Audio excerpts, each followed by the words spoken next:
I had just finished doing my Bible study and I noticed it's after 12, so I looked at the verse of the day and it was Luke 2 verse 9 to 10. And this was the revelation that I got. You know, in the movies when like they're hiding in the dark and then someone shines a light and they get scared and they're like, oh, like they're terrified. That is exactly what the scripture is, because when you are living in darkness, when you're living outside of God, when you don't know him and you are inherently in the world, meaning that you are in darkness, when he eventually shows himself to you, he's going to show himself with this light, and it's going to be scary, just like in the movie. You're going to be like, whoa, what is going on?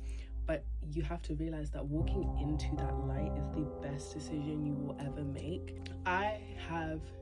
I've always been a Christian, but I've truly decided to walk with Christ in the last 2 years, and it hasn't been easy, but it's been the best decision I've ever made, because I know that I am no longer living in darkness. And whenever I start to feel that darkness, I know that I'm moving a little bit too close to the world. So I'm now aware, I'm more hyper focused on what's going on.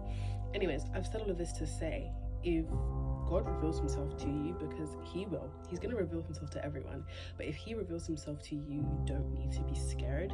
You just have to trust that him showing up at this specific moment in time is for a purpose and for a reason, and that you are truly blessed. And even if you feel like God isn't showing up as this light, he is there and he loves you and he is always there protecting you. You just have to realize that. Just because we follow Christ, it doesn't mean that we are guaranteed this amazing life and a massive family and kids and money and a house like you sort of see on social media with a lot of Christian families. That's not guaranteed for everyone.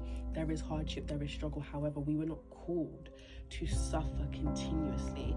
Success is different to everyone, and God has an individual plan for everyone, and that I personally think is so beautiful, that there's not this one size fits all life when it comes to Christians. God's plan for everyone is different. It has similarities, it has things that we all want, but inherently the walk is different, the marriage is going to be different, but what stays the same is him and his foundation, because he will never change. Let me stop preaching.